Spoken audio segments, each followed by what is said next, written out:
Mas pronto, calmo já. É só para dizer, muitas vezes, de facto, a dificuldade está em falar de uma maneira que, por um lado, não pareça autoritária, de uma forma, como é que é dizer, subliminar, não é? Quer dizer, a pessoa a impor-se por ser mais velha, ou por supostamente ter mais conhecimentos sobre certo tema, ou por supostamente já ter mais experiência e tal, ou por ter tido este ou aquele cargo, não é? Não é? E suavemente, não é? Suavemente vai se impondo assim, não é? O que é chato, porque coage os outros, não é? O outro sente-se logo coagido. Isto está aqui a autoridade, deixa-me estar calado. É um problema.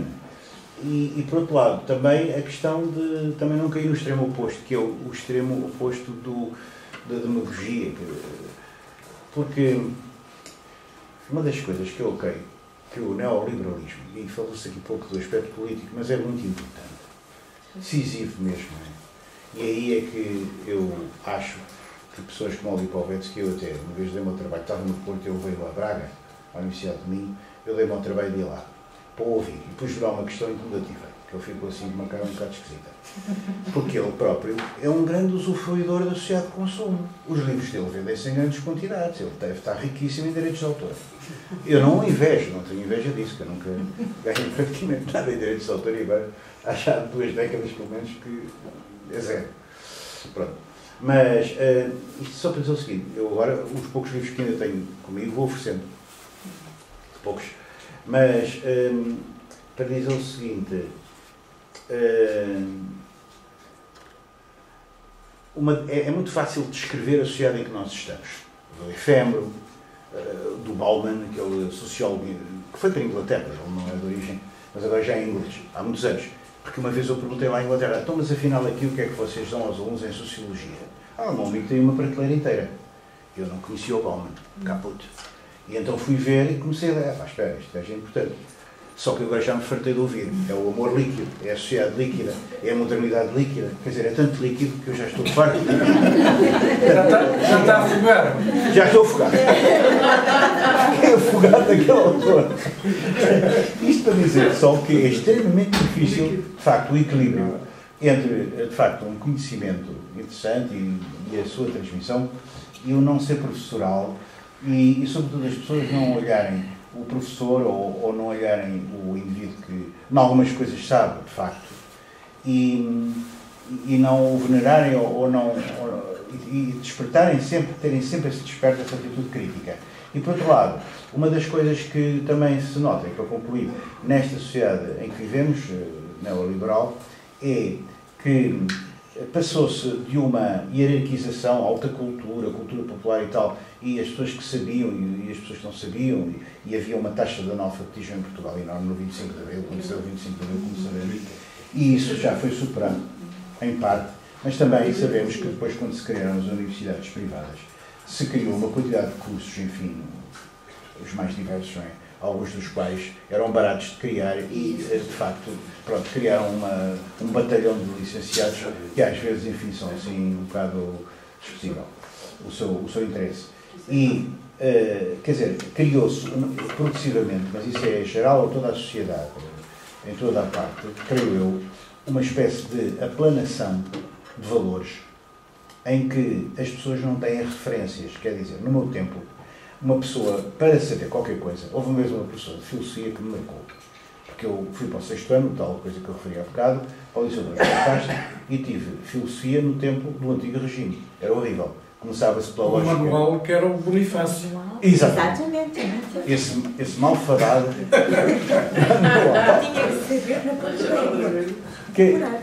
Éramos obrigados a decorar aquelas fórmulas lógicas do Aristóteles sem perceber para que é que aquilo servia. Quando, no fundo, a lógica é importantíssima para a filosofia, mas tem que ter primeiro uma motivação, não é? Senão torna-se, era como a matemática, ou a química, ou a física, que era uma série de fórmulas para decorar. Mas isto só para dizer, quando eu fui para lá, a professora de filosofia, como era assim um bocado mexido e estava sempre a contestar, porque depois fiquei desiludido, não é? A filosofia era aquilo e eu fiquei desiludido. E além disso, era lá conhecido do Dom João de Castro como o condutor das massas e tal. Era assim um bocado revolucionário. E foi aquela transição de idade e tal, e era muito mexido. E a professora disse-me, o Vítor, só diz superficialidades e slogans, não aprofunda nada. E eu fiquei com aquela, é capaz de ser verdade. Deixa-me cá começar a estudar as coisas a sério. Palavra de honra. E, mais tarde, eu já andava ali na Faculdade de Letras, como aluno, e encontrei e disse, ela até ficou incomodada para lhe lembrar isto, a senhora tinha razão. É que, realmente, eu só dizia slogans. Só tinha ali medo de coisas. E agora que estou a aprofundar, realmente dou-lhe razão.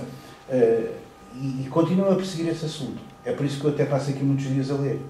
Porque eu percebi, mesmo as pessoas que são professores e que tiveram uma vida inteira de estudo, como se concentraram numa área muito particular para poderem fazer as provas académicas, não é?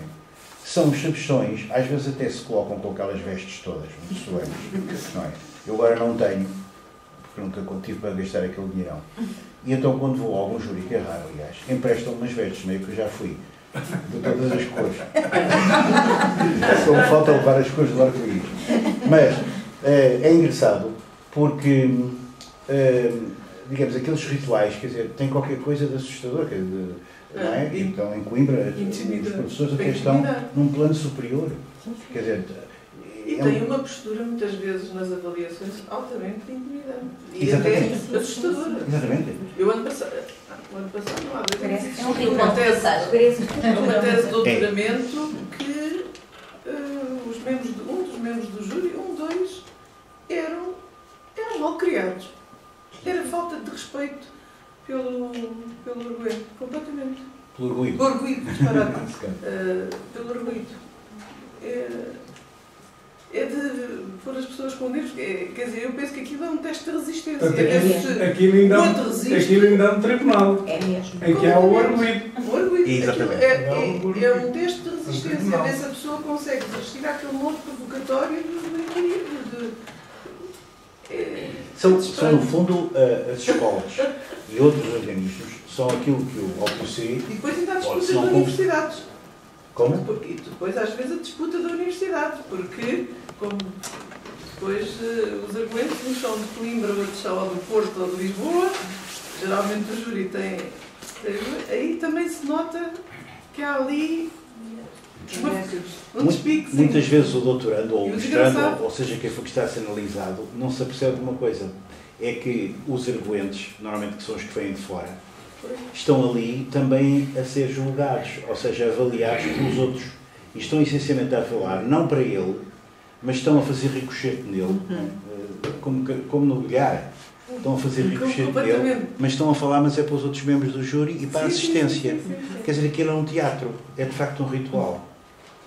E eu sempre defendi e defendo que deveria, como? Os trajes, é um ritual e exige um traje. Exatamente. Eu acho devia que ser como... um animador cultural. Olha que o exército também deixa muito a desejar nesse aspecto. Não, depende. Não há depende. Depende. Porque, boa tarde, eu sou Francisco, já agora a Maria Miguel lançou o repto. Acho que porque também é um setor cultural muito importante. Vamos lá ver, as instituições são feitas pelas pessoas, não é? E nós estamos a falar também, de certa forma, de poderes. Portanto, o poder académico, o poder judicial, o poder militar, o poder religioso. Mas, do ponto de vista deste tema, são culturas. Temos que respeitar. E julgo que, com essa base do respeito, acho que acomodamos todos de forma confortável. É o que eu estou a dizer, portanto, há rituais deste género. No fundo, o que é que nós temos que provar aos outros nestas provas? Temos que provar que não só temos o conhecimento científico, como o conhecimento humano suficiente para ultrapassar aquela fase, não é? E depois há uns que facilitam mais a coisa do que outros. No exército faz exatamente a mesma coisa, não é? Aquelas provas todas que também... nem sei muito bem o que é que fazem, mas antes do juramento de bandeira não há uma data de coisas para... Claro, mas acho que sai um bocado do contexto que estávamos aqui a tratar, mas aproveitando ainda o repto... Não sei, na medida em que acaba por ser uma... São rituais de passagem.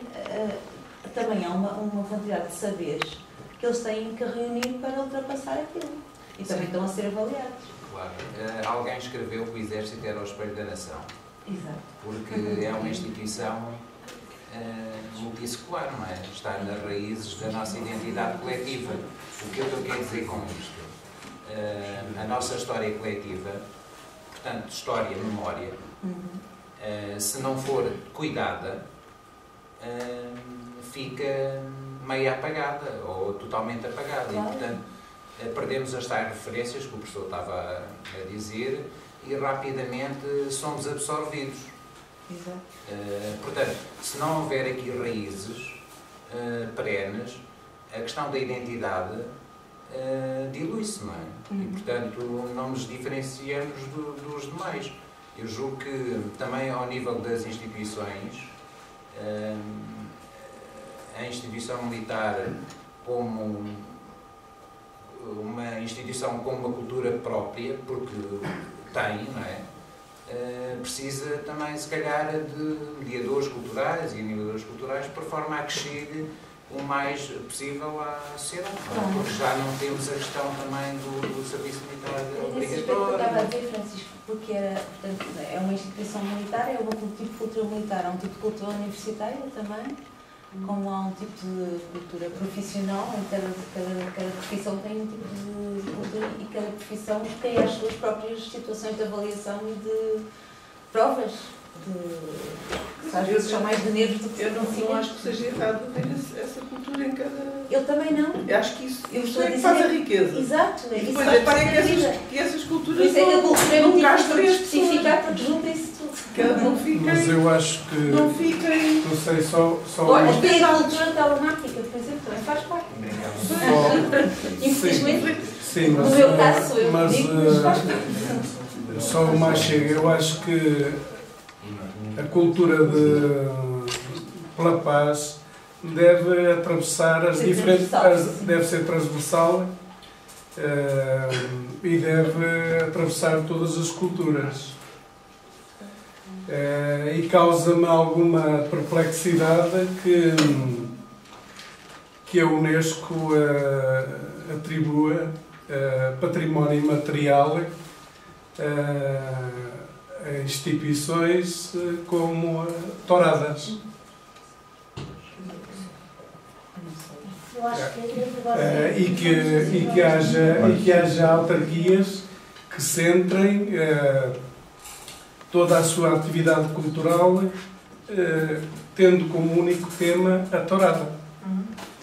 Causa perplexidade Sou isso. bastante sensível a este aspecto, aliás, logo que aquele nosso parceiro falou da tourada, eu lembrei-me logo de outras coisas, não é? Nós podemos chegar à mutilação genital feminina e podemos ter a tendência de justificar com questões culturais aquilo que é a perpetuação de relações de poder, que aqui também já falámos, contra as quais, ou relativamente às quais nós não temos que ter uma postura de tolerância e respeito. Temos que estar muito atentos e, se calhar, culturalmente, sermos capazes de intervir para que os outros que estão envolvidos nesses processos possam libertar-se deles de alguma maneira, não é? É exatamente isso. Porque a questão é que a cultura em si não é em si uma coisa boa, não é uma coisa má.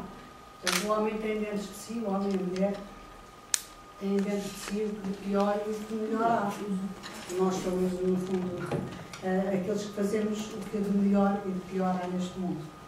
E, portanto, como somos seres não só sociais, nós somos culturais, nós começamos logo a fazer representações do mundo, a partir do momento que tomamos consciência do nosso corpo, do nosso prazer, da mama da mãe, pronto, e por aí fora, a partir daí começamos a ser seres culturais. E como tal, portanto, também temos dentro de nós as coisas más. Alguém disse aqui, ou descreveu, que a animação cultural era o conjunto de práticas sociais e as práticas são boas e são más. Há práticas boas e más. Nós temos que ter também aqui a consciência da necessidade, ou estar atentos às questões da ética. Não sei se é isso que faz a fronteira, digamos assim, entre aquilo que é o bom e o mau, se a coisa se pode pôr nesse panorama que é termos uma ética, que é onde é que acaba a liberdade do outro, onde é que eu estou a dominar o outro através de violência, de práticas violentas, e o outro pode ser um animal como um touro, não é? Esta fronteira entre a estética e a ética é uma coisa que realmente não é muito fácil, às vezes penso nisto. Vi uma vez um filme que passou era um documentário muito curtinho, que levantava este problema e estava na Vinha, eu não sei, eu acho que é super. E aquilo é uma história muito curta.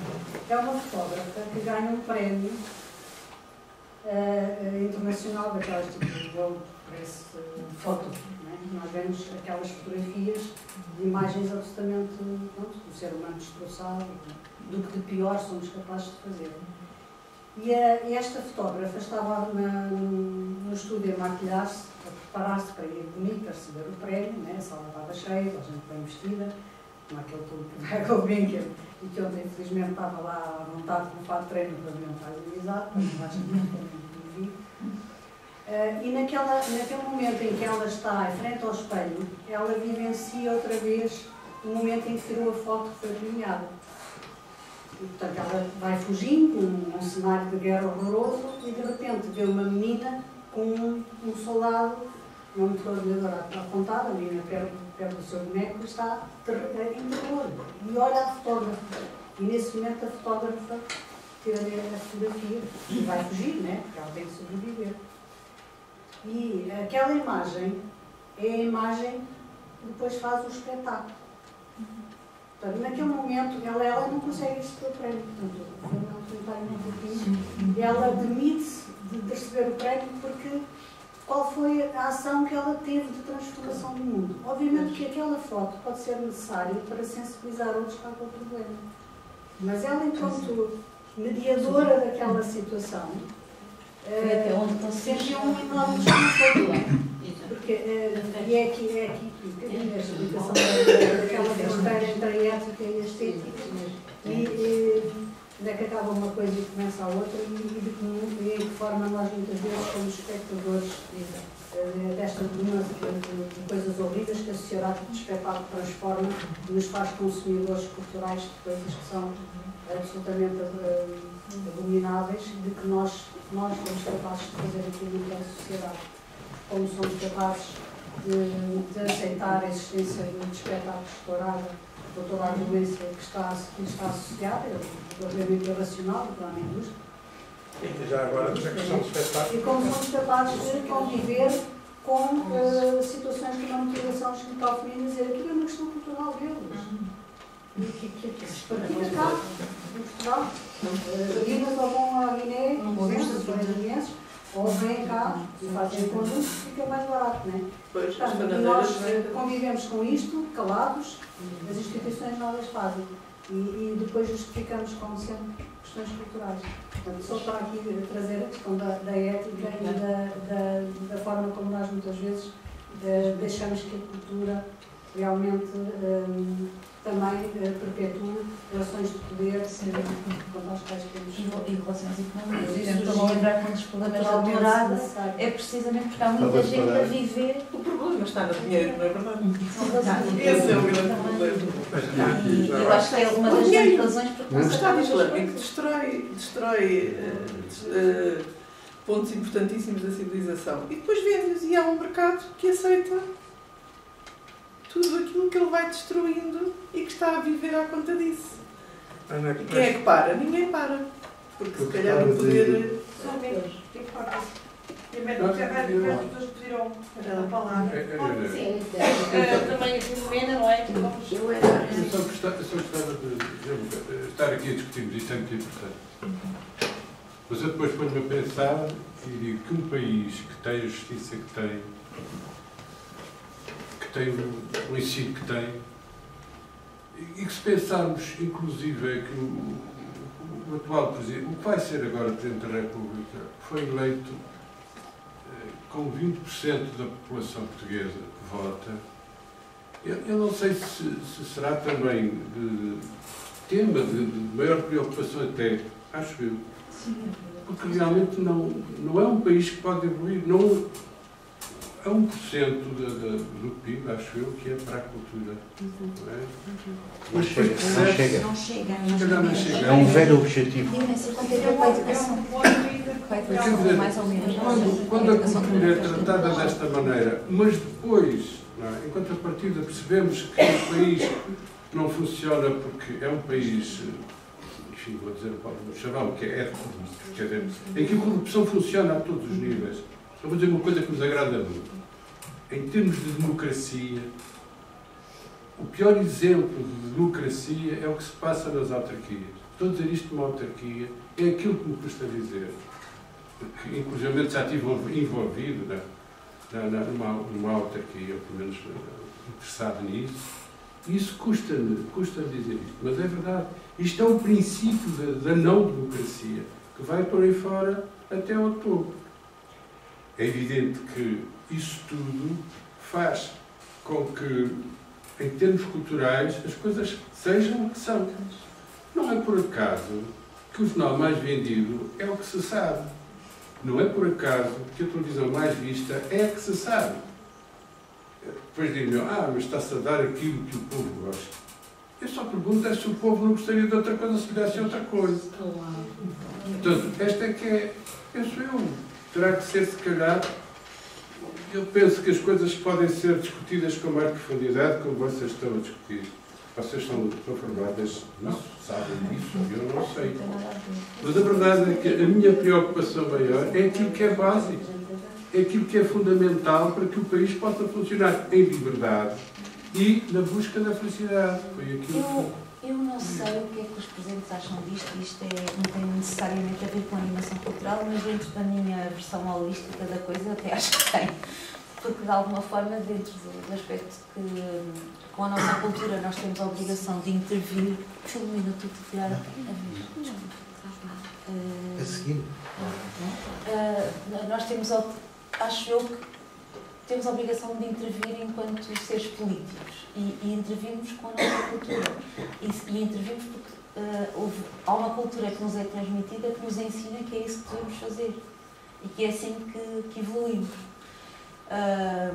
No sentido de melhorar. E o que eu acho, observando, é que nos últimos anos, não sei se é da Crisalda, uma vez me disse, e isto foi, alguém descobriu, portanto é um conhecimento histórico, empírico de crises anteriores, que quando há uma crise vem o que há de pior ao de cima, mas igualmente vem o que há de melhor.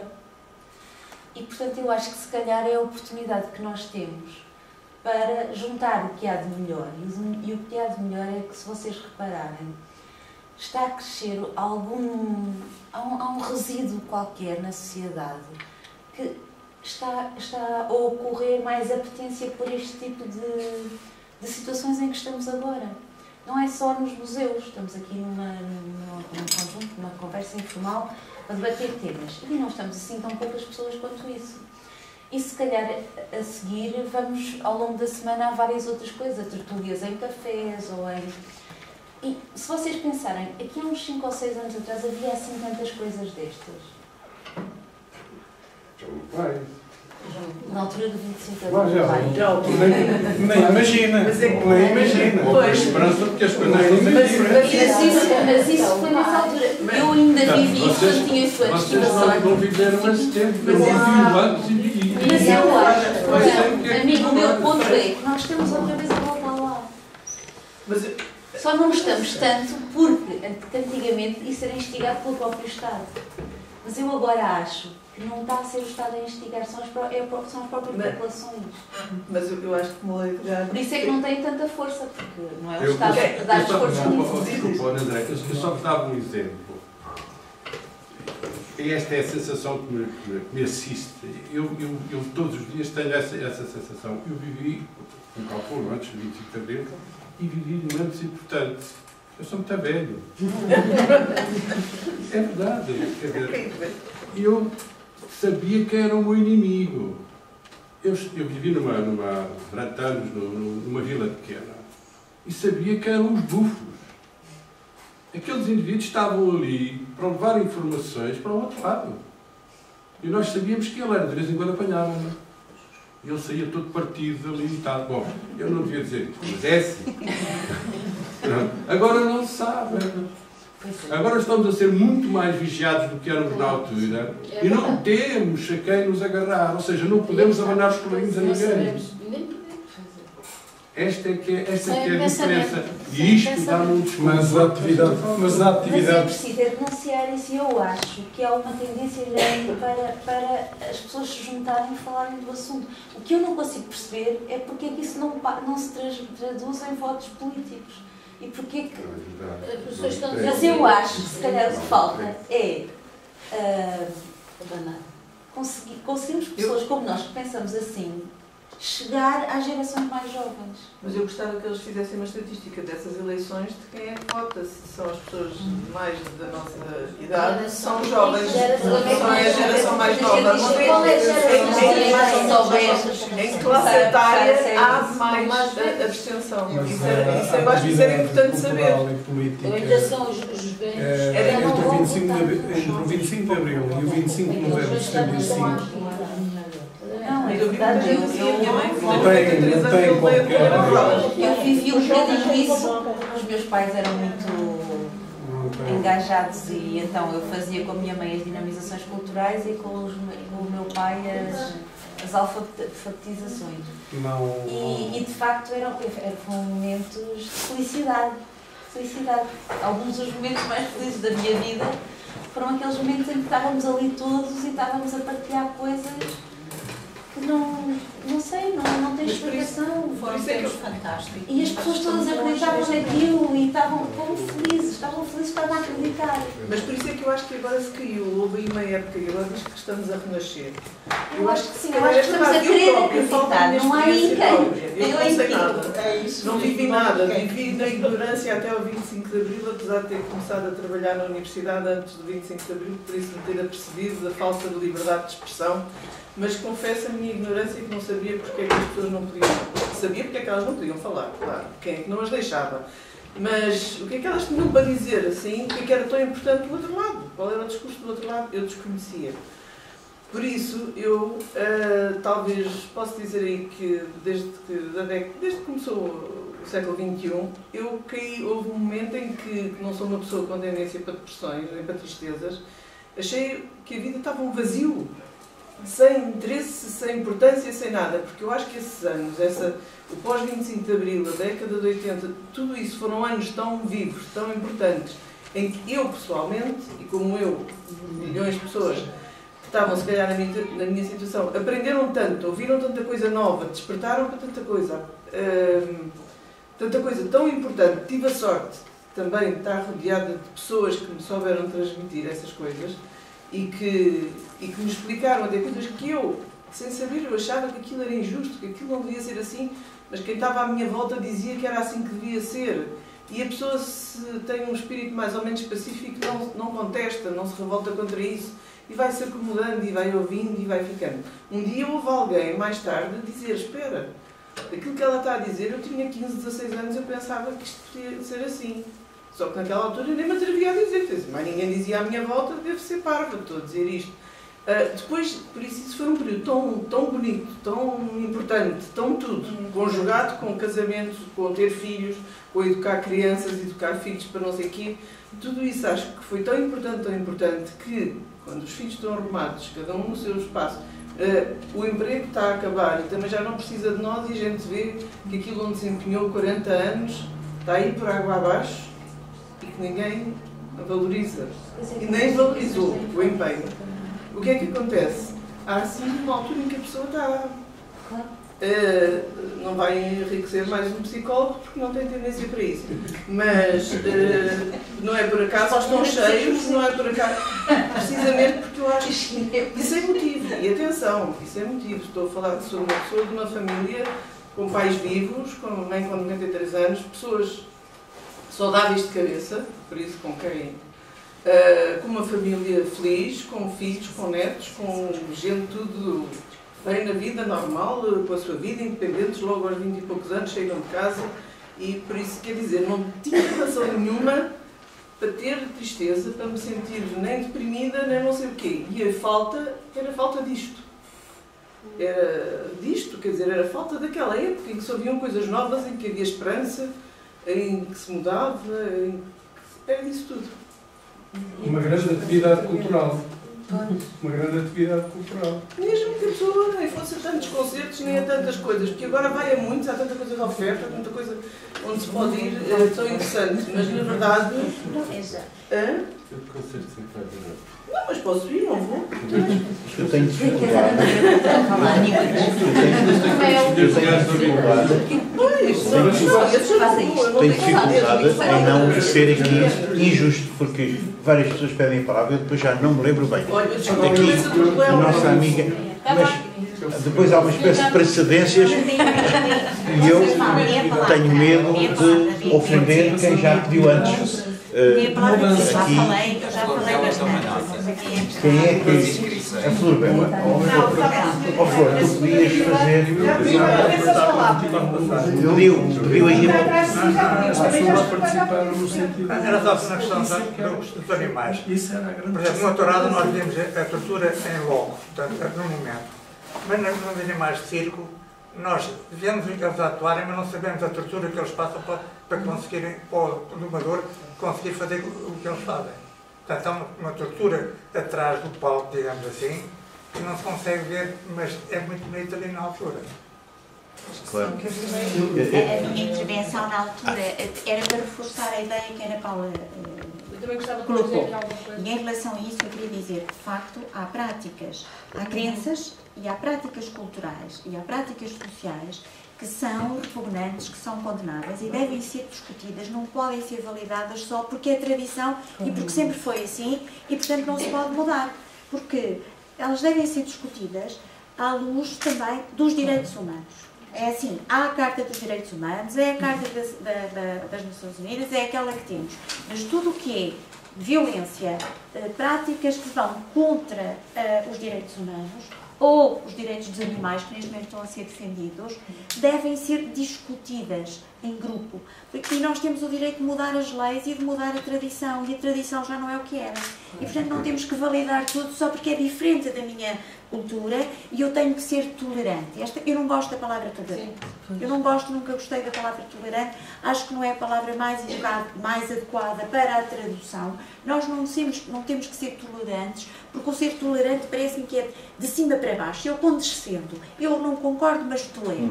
E eu não tolero. Eu se eu não concordo, eu devo dizer porque é que não concordo. E essas coisas devem ser discutidas. E de facto há práticas que são repugnantes, que são contra, que são violência psicológica, violência física, etc. Portanto, devem estar na praça pública e devem ser objeto de discussão e de protesto se for necessário, porque de facto é da tensão, é dos conflitos, é da diferença de ideias que surgem as mudanças e portanto vamos discutir tudo é discutível. Eu gostava aqui, também achei muito interessante as pessoas que vieram e a participação de todos aqui. Talvez puxar um bocadinho a brasa à minha sardinha, não é? Uma vez que trabalho aqui no Museu Municipal, na divisão, mas faço muito trabalho com o Museu Municipal, que é, o museu é de facto uma instituição de poder, não é? Portanto, está dentro de uma instituição, de um organismo, e o próprio museu em si é uma forma de poder. E, portanto, as narrativas que o museu constrói são escolhas, não é? Então, são escolhas mais ou menos conscientes, mas são escolhas dentro dessa instituição de poder. E eu acho que, enquanto técnica dessa instituição de poder, o que muitas vezes o que me questiona a mim e também questiona algumas pessoas com quem trabalho é uma coisa que foi aqui focada, que é estarmos conscientes do tipo de modelo de intervenção que esta instituição, o museu, não é, deve promover. Porque nós, de facto, talvez uma educação não formal, mas qual é o modelo de intervenção que nós queremos, digamos assim, promover com a nossa atividade? Com as nossas formas de mediação, não é? Porque muitas vezes, eu pessoalmente gostaria, de facto, de ter um museu mais participativo, em que as pessoas que, no fundo, o museu pretende abarcar, participassem na definição, ou em parte na definição dos modelos ou das formas de mediação que nós construímos aqui, mas isso implica outra coisa que eu acho que é muito difícil, que também é um certo impasse, que é que o museu tem que aprender a abdicar do seu poder. Estamos mais um viver na questão da atenção e do poder. A partir do momento em que o museu abre a porta à possibilidade dos outros que estão de fora também não serem outros, mas serem mais, portanto, são parceiros, digamos assim, que com os que estão no museu constroem o modelo de intervenção, o museu tem que abdicar também de algum poder que detém. E eu acho que há, de facto, dificuldade, muita dificuldade, em as pessoas abdicarem, as pessoas ou as instituições, e os técnicos também, não é? Até abdicarem desse poder, não é?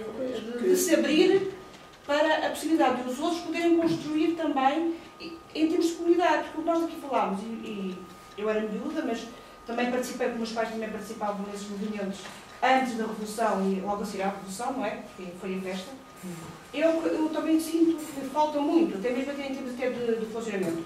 É a sensação que pertencemos a uma comunidade, ou que pertencemos a várias comunidades, e que estamos a construir coisas de uma forma em comunidade. Portanto, nós organizamos, não é? Nesse momento pós-revolução havia essa felicidade e essa construção contínua. Havia as construções de moradores, havia a questão dos transportes, a questão das escolas. As pessoas construíam-se, havia problemas e construíam-se para arranjar soluções. Não é? E neste momento há imensa dificuldade em conseguir que as pessoas se organizem em grupos mais formais, menos informais, em associações, em movimentos, ou só grupos de cidadãos, não é? Há dificuldade, de facto, em que as pessoas se organizem e que comecem a pensar em conjunto, a discutir ideias, a ter projetos, a implementar projetos, não é? As pessoas estão a sair da desiludiram-se. Porque há desilusão. Eu penso que aqui, neste caso, um papel interessante do museu, uma vez que eu trabalho numa autarquia e essencialmente ligado ao museu, é o museu ter um papel, ou ter um modelo de intervenção, não é? Que deveria promover este tipo de interação. É sim, senhora. Agora posso também. Eu acho que é essencial esse tipo de interação. Mas eu gostaria de acrescentar uma coisa que é o seguinte: o que falta é a comunicação com os públicos. Essa comunicação com os públicos, por vezes, é dificultada. Por exemplo, eu estava a ouvir aqui várias pessoas dizendo assim: mas não votaram, não sei o quê. Sim. Isso é já ou seja, as pessoas omitem-se. Como é que a Filomena estava a dizer que condescendem, são condescendentes, são tolerantes, sim. Mas não é bem isso. As pessoas desinteressam-se, não desinteressam-se, não querem saber. Depois, desiludidas também. Mas há outra questão também que nós temos de ter aqui. Os museus com o poder. O poder, o que é que acontece? Por vezes, esbarra numa situação que é difícil, por vezes, de se assumir que os museus também são a reflexão política. Eu tinha um professor que dizia uma coisa que eu vou dizer aqui também o professor, ele dizia uma coisa que é assim: os museus não são aquilo que pensam que são, os museus são aquilo que os políticos querem. Ele tinha esta opinião. Dizia, eu fiquei sempre um bocadinho incomodada com a festa, eu trabalho no museu há 27 anos, eu estava a fazer 27, fiquei assim um bocado incomodada, e era um professor muito novo, até que não é formado cá, é um professor mais novo do que eu, e sai-se com esta, numa aula, aquelas aulas formais de história, não sei o quê, e diz-me isto. Eu fiquei a pensar nisso, porque realmente dá para pensar um bocadinho, afinal, o que é isto? Sim, senhora, houve essa situação toda, até porque nós vimos numa situação que é da nova museologia, não é? Há um conjunto de museus que são museus de território, hoje também é um museu de território, Vila Franca, quer dizer, não vou dar aqui uma data de exemplos, há uma data de museus que são museus de território. E o objetivo e a filosofia era um bocadinho trabalhar o território para uma população, mas incluir essa população. Eu acho já um desafio. Por exemplo, como? Muitas vezes leva em consideração o que é que essas pessoas têm, a noção que elas têm no próprio património. Isso mesmo, lá está. Portanto, nós impomos também, uma narrativa, não é? Bem como também não podes fazer determinadas coisas, eu não sei se está cá algum político, mas não tem problema nenhum. Bem como também não podemos fazer, porque eles também não podes fazer isso, porque isso até pode não haver budget, pode não há dinheiro, ou porque isso está contra a nossa política, ou seja, há estas dificuldades todas, estas são as dificuldades, nós sabemos. No entanto, uma coisa é certa, se a população contactar diretamente com os políticos, e que pode, e que muitas vezes a população não quer saber, desculpem que diga, mas é verdade. Por exemplo, nós vamos a reuniões de Câmara, as reuniões de Câmara têm, eu agora não vou, graças a Deus, não vou a nenhuma reunião de Câmara, porque pronto, não estou nessas funções, mas eu lembro, por exemplo, de ir a reuniões de Câmara, o público não vai. E as reuniões de Câmara eram feitas, por exemplo, ao fim do dia, inclusivamente, e as pessoas não vão, não se interessam, não discutem. Por exemplo, essa questão da tauromaquia. Portanto, eu estou numa terra em que a tauromaquia é uma das questões. Eu não me lembro dos tipos das touradas, por exemplo, irem... Porque não discutem as coisas no sítio onde devem discutir. E com quem? É uma das coisas que também é importante. Ou seja, a participação da população, daí o reflexo depois nas eleições, e principalmente também nós estamos a esquecer no seguinte, estamos aqui todos a falar, por exemplo, eu vejo na sala, eu não vejo aqui jovens, desculpem-me, quer dizer, jovens, vamos lá ver. Sim, tudo bem. Mais jovens que nós. Sim, é o que eu quero dizer. Porque a gente vai analisar, fazemos a análise quantitativa dos dados, inclusivamente, das pessoas que votam e não votam. Há uma grande percentagem, e pronto, eu sou mãe de 3 filhos, por acaso votaram, mas há um grande desinteresse da parte deles. Estão-se nas tintas, desculpem-me o termo, não querem saber. Essa coisa do 25 de Abril, eles não sabem o que é. Pronto, começa por aí. Essa coisa da liberdade, eles já nasceram na liberdade, eles não sabem o que é isso, para eles não lhes interessa muito. Entretanto, depois são bombardeados pela cultura de massas, que foi uma das coisas que eu tentei aqui dizer. A cultura de massas e aquilo que eles aprendem, tanto na televisão, como na internet, como na lata de coisas. E depois as escolas tentam, desculpem-me o termo, sei que aqui professores, tentam combater essa situação, mas não é fácil. Entretanto, temos a educação não formal dos museus, que é uma das coisas que eu partilho e que acho que é das coisas mais importantes, e por vezes também esbarra nesta questão toda, ou seja, isto tem que ser discutido nos sítios de direito e as pessoas têm que se interessar, têm que ir lá, têm que dar a cara e deixar que as coisas aconteçam. Porque uma das coisas eu vos digo, para chegar aos políticos é verdade, se houver uma discussão mesmo, eles são obrigados a discutir, porque eles foram eleitos pelo povo, como tal, eles são obrigados a discutir essas questões. Por vezes não é no momento certo e no sítio certo. E não vão aos sítios, ao local onde é preciso. E uma das coisas, por exemplo, que eu acho importantíssimo, por exemplo, nesta questão da nova museologia e das museologias, por exemplo, por que não um projeto é apresentado à população? A população devia de intervir. Há um novo museu que está a surgir. Por que não? Porquê é que as coisas não são apresentadas? Porquê é que não são debatidas as exposições? Porquê é que não são debatidos os temas? Por exemplo, um tema que é apresentado numa exposição, se é participado pela população, se nós fazemos, por exemplo, uma data de entrevistas com uma data de pessoas que nos emprestaram peças e tudo, por que não as pessoas participarem e dizerem sua justiça? Claro, pronto, também temos o nosso papel de técnicos, mas, para já, esses fóruns de discussão fazem falta. Posso? Uma das coisas que eu estava-me aqui a questionar porque é que até o 25 de novembro de 75 houve tanta participação da população em termos culturais, e quando digo em termos culturais não é ir ao cinema, não é ir ao teatro, era a participação no sentido da mudança de aldeias que não tinham eletricidade e passaram a ter, não tinham esgotos e passaram a ter. Portanto, as populações participaram no sentido da mudança, uma mudança cultural efetiva. E com o 25 de novembro de 75, as populações começaram a esfriar, começaram a arrefecer nessa participação. E há toda uma narrativa no sentido de que agora é que é a democracia. A partir dessa altura é que passou a haver democracia. Mas, de facto, a população não participa. Ainda bem. Quem está no poder, ainda bem. Mas essa é que foi a questão. Quer dizer, vamos lá ver o que é preciso. Mas já agora se me permite. E, portanto, os técnicos, como a senhora está aqui, esforça-se por querer dar resposta. Mas o que é que temos que fazer para que a população participe? Estamos todos preocupados com essa... Vamos abrir o museu e o que é que temos que fazer para que processos de comunicação é que temos que desenvolver para que a população venha participar? Mas isso é tudo mais... Vem tudo mais para cima. Vai tudo mais para cima. Há toda uma ideologia a dizer que a democracia é... Não o dizem, mas a democracia é a população não participar. Gostava de fazer um parênteses só a propósito. Mas a educação é o mais importante.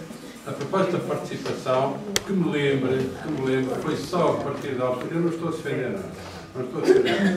Foi só a partir da altura em que esta nova presidência entrou para a Câmara dos Valores, é que o orçamento de camarário foi discutido foi discutido por muita gente. E foi porquê?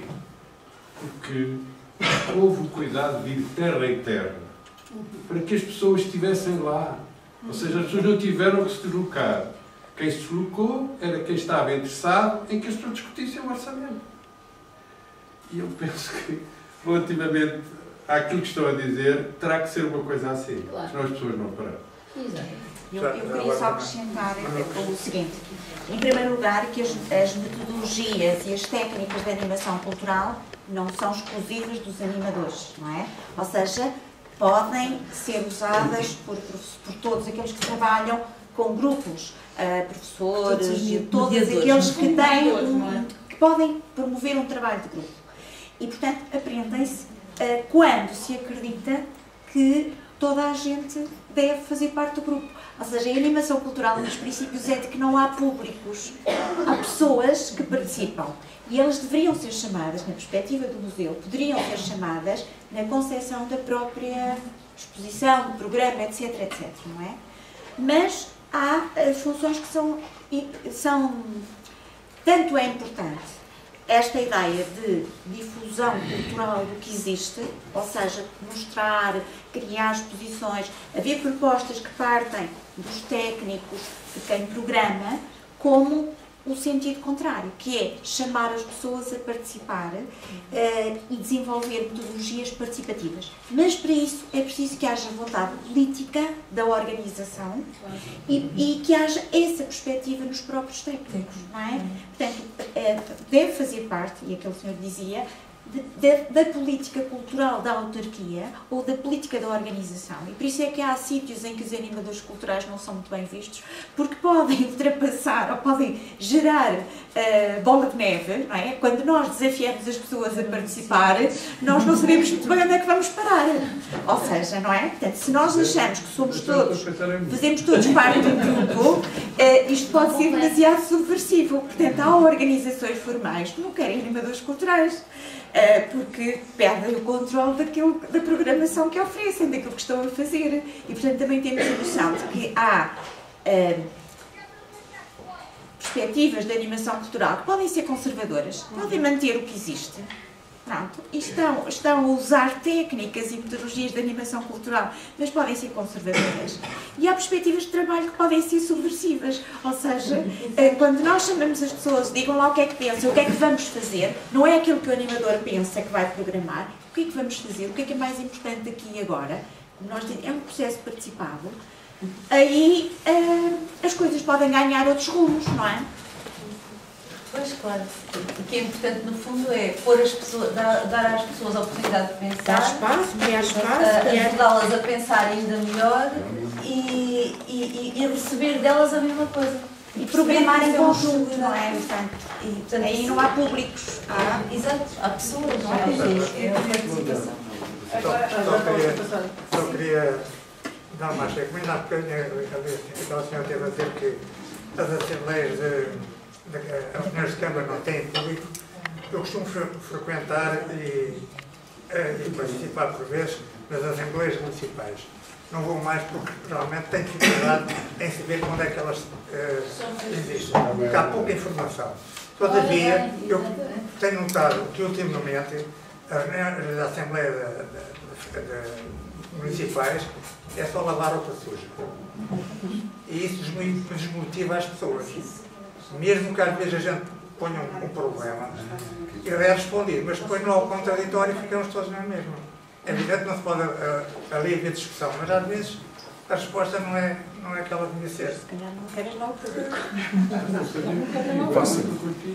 Eu queria dar mais 2 ou 3 contributos com o seguinte.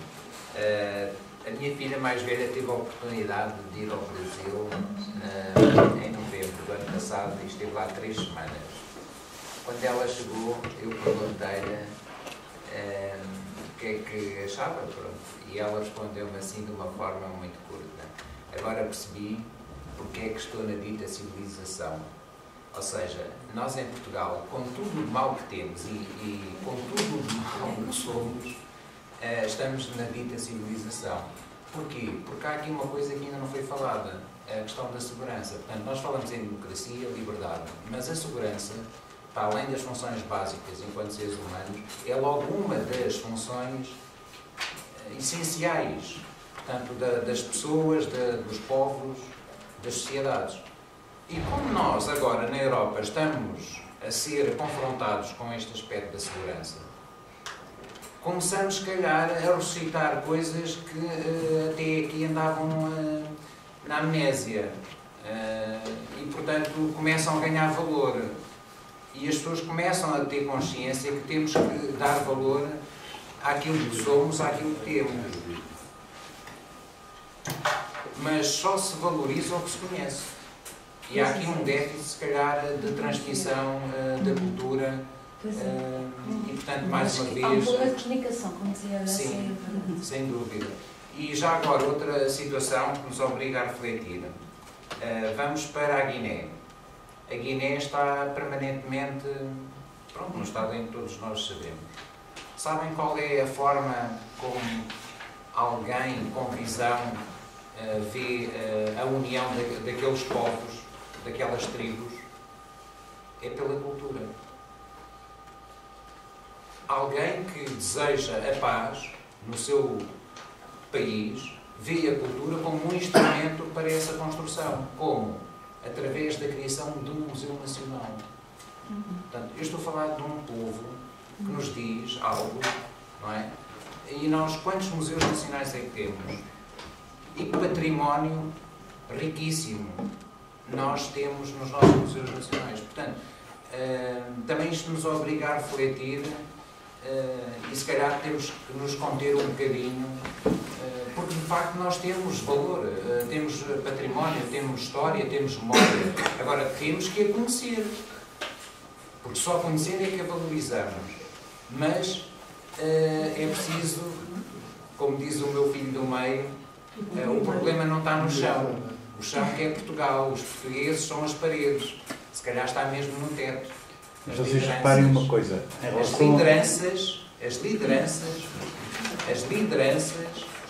têm que trabalhar mais para poder concursar com os técnicos. Vocês reparem uma coisa. Em relação a museus, muito pontualmente, nós não temos um museu em Portugal, provavelmente porque isto tem a ver com um tema que me interessa muito, que é o problema da viabilidade de Portugal.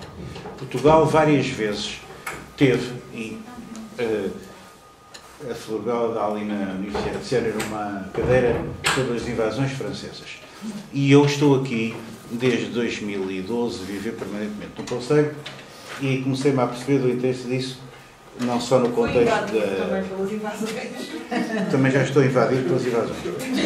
E interessa muito essa questão da época de transição do antigo regime para o novo regime, que é, no fundo, uma época revolucionária do ponto de vista da burguesia, da exceção da burguesia.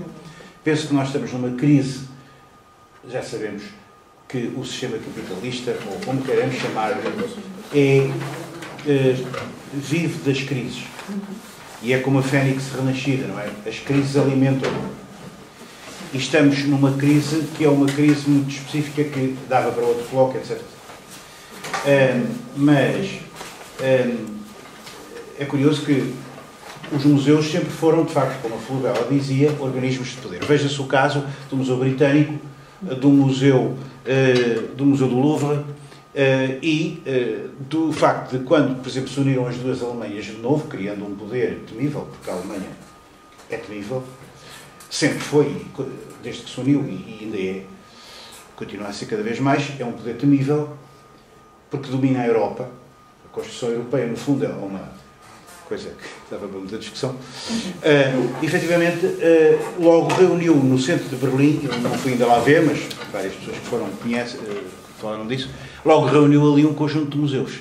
Quer dizer, o museu é uma máquina, como uma máquina militar, como uma máquina universitária, toda a escola, aquilo a que se eu quisesse voltar ao Alto IC, chamava, não é? os aparelhos ideológicos do Estado. Não é? Que até tem em inglês até uma sigla. Ideological State Apparatus. ISA. Muito conhecido. E, claro, o que é que se constituiu com a chamada democracia burguesa, que foi aquela que se instalou, como se referia, após a perda da utopia do 25 de Abril.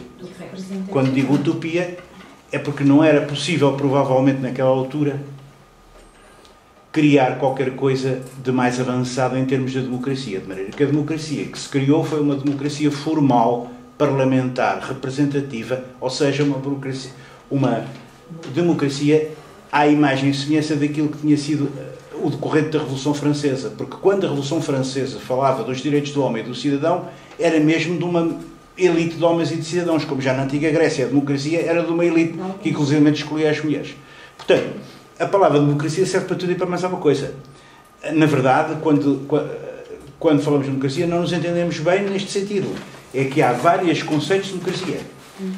E voltando à questão dos museus, estes países que criaram museus importantes porque eles eram representações do seu poder imperial.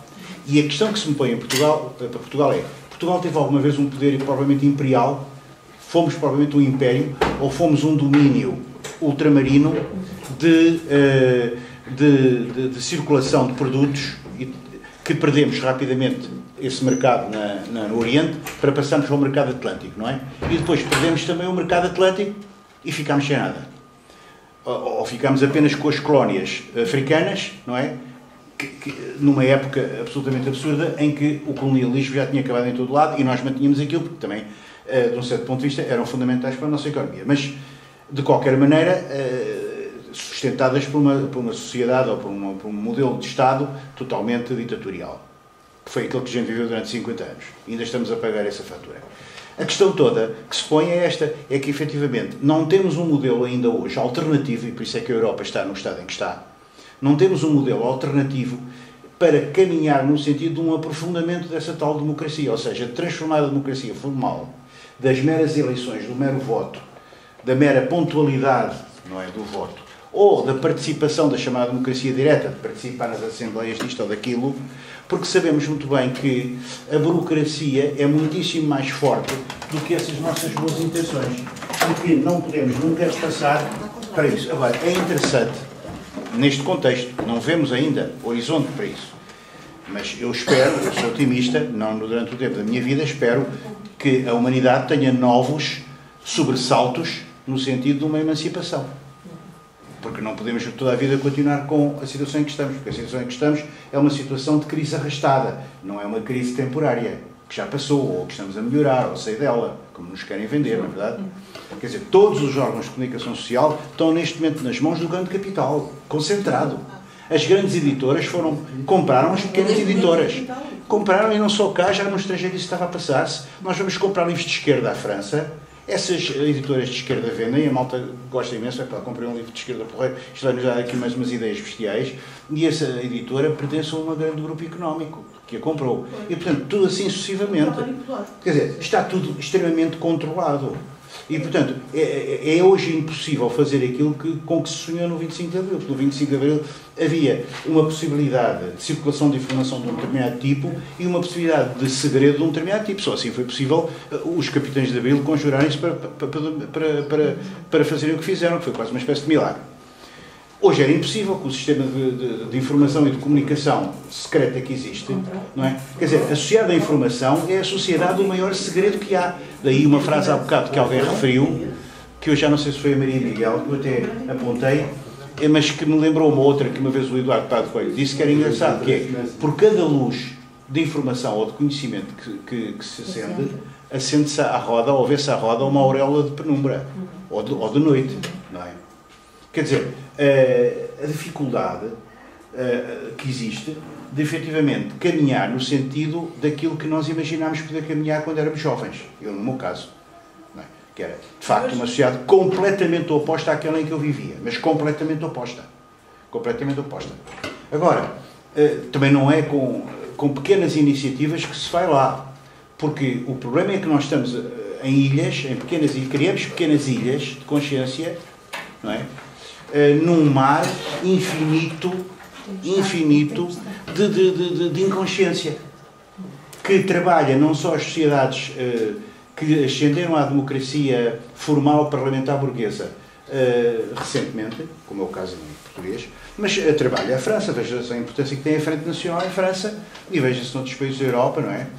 Como funcionam. E, no entanto, lá já há muito tempo que existe um parlamentarismo, etc. Portanto, não é solução. Nós sabemos que a sociedade em que vivemos não é solução. E não é suficiente fazermos um descritivismo dela, pseudocrítico, que ainda vende mais e faz-nos ganhar mais dinheiro. Portanto, há uma série de tipos a enriquecer, a fazer livros à custa da crise, ou sobre a crise. Não é? Ou a descrever a sociedade tal como ela é, que é o caso do Lipovetsky e outros, não é? São comerciantes autênticos do conhecimento. Autênticos comerciantes do conhecimento. Hoje é extremamente benéfico do ponto de vista de direitos de autor fazer esse tipo de obras. Mas era muito interessante do ponto de vista de museus raciocinar porque é que em Portugal não existe um museu, por exemplo, da expansão portuguesa. Eu não estou a referir-me às descobertas, porque eu não gosto nada da palavra descobertas, não gosto muito disso. Quem é que descobriu quem e o que é que foi isso? Mas o Museu da Expansão Portuguesa não existe. Existe um Museu de Etnologia, que durante uma certa altura se falava que seria o Museu do Homem Português, eu lembro-me disso, até deveria ser